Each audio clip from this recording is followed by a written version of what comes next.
Hello बच्चों, नमस्कार सभी को राधे राधे। देखिए आज की जो बच्चों क्लास है, एक खतरनाक क्लास है, छोटी सी क्लास है, लेकिन आपका जो कंफ्यूजन है ना, वो आज बच्चों दूर होगा।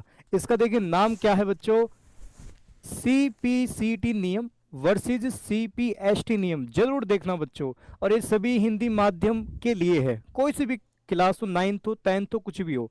बच्चा यहाँ कंफ्यूज होता है कि सीपीसीटी या सीपीएसटी दोनों नियम सेम है क्या, अलग अलग है, या सर जी डिफरेंस क्या है दोनों में। तो आज बच्चों मैं आपको बताने वाला हूं विद डायग्राम्स।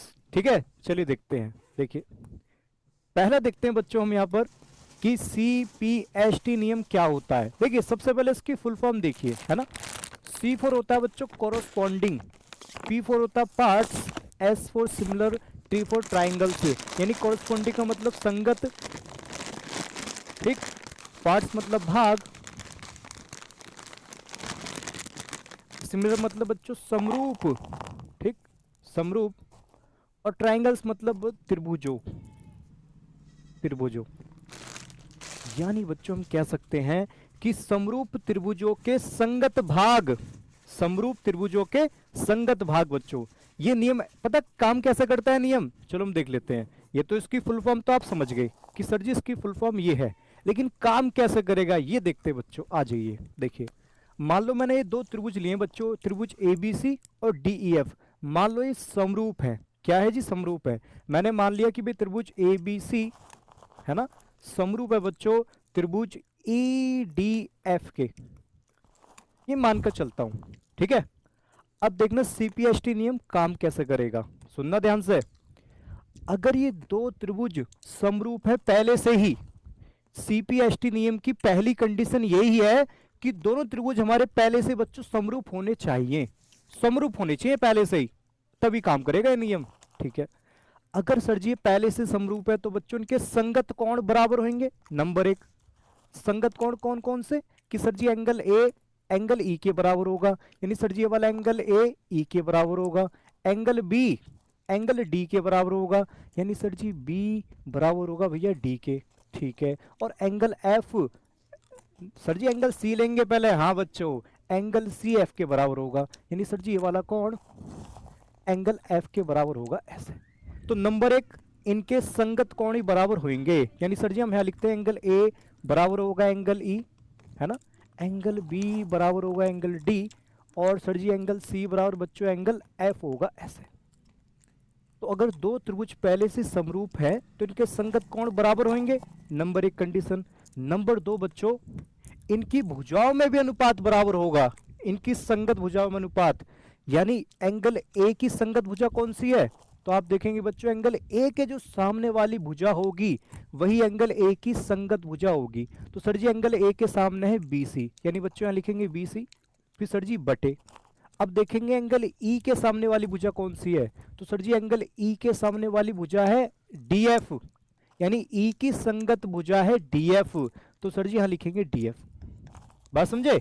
मतलब एंगल ए की ये संगत भुजा ये वाली होगी, ये सर जी एंगल ई की होगी। तो इनकी भुजाओं में जो अनुपात है बच्चों, है ना, किसी संगत कोण की संगत भुजाओं में अनुपात बराबर करेंगे। एंगल बी के सामने वाली भुजा कौन सी है, सर जी एंगल बी के सामने वाली भुजा है ए सी, तो बी की ए सी संगत भुजा तो लिखेंगे बच्चों ए सी बटे एंगल डी, एंगल डी की संगत भुजा कौन सी है, तो सर जी एंगल डी की संगत भुजा देखने के लिए सामने वाली देख लेते हैं, सिंपल ई एफ, यानी डी के संगत भुजा ई एफ, तो बच्चों यहां लिखेंगे ई एफ। यानी सर जी एंगल बी की संगत भुजा ए सी हो गई, एंगल डी की संगत भुजा ई पी हो गई, ई एफ। तो इनकी भुजाओं में अनुपात बच्चों बराबर होगा। अब देखते हैं सी और एफ की संगत भुजा कौन कौन सी है। तो एंगल सी की संगत भुजा कौन सी है, सर जी एंगल सी की संगत भुजा इसके सामने वाली, यानी बच्चों ए बी। इसको आप ए बी कहो या बी ए कहो, बात एक ही है, ठीक है, ए बी बटे एंगल एफ के सामने वाली भुजा संगत भुजा, सर जी एंगल एफ की संगत भुजा भैया डी एफ, तो सर जी यहां लिखेंगे डी एफ बच्चों ऐसे। यानी इनकी भुजाओं में भी अनुपात कैसा होगा, बराबर होगा, ठीक है। तो ये बच्चों दो कंडीशन होती है, तो याद रखना है ये नियम बच्चों तभी काम करेगा सीपीएसटी नियम, कि अगर ये दो त्रिभुज पहले समरूप हैं तो इनकी संगत कोण बराबर होंगे, इनकी संगत भुजाएं बराबर होंगी, संगत भुजाओं में अनुपात बराबर होगा।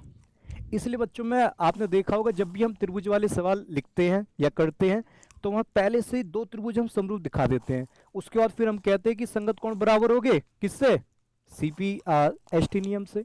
ठीक है, ऐसे होता है। तो ये बच्चों हमारा सीपीएसटी नियम है।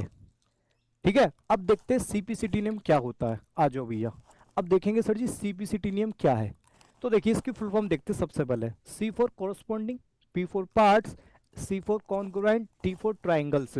कोरस्पॉन्डिंग मतलब संगत, ठीक, पार्ट्स मतलब भाग, कॉन्ग्रुएंट मतलब बच्चों सर्वांगसम, है ना, सर्वांगसम, और ट्राइंगल्स मतलब त्रिभुजों। ठीक है, यानी हम ये कह सकते हैं सर जी सर्वांगसम त्रिभुजों के संगत भाग, सीपीसीटी की फुल फॉर्म है। लेकिन इसको यूज कैसे करेंगे वो भी हमको आना चाहिए, तो सर जी देख लेते हैं। मान लो बच्चे दो त्रिभुज हमारे पहले से ही सर्वांगसम है।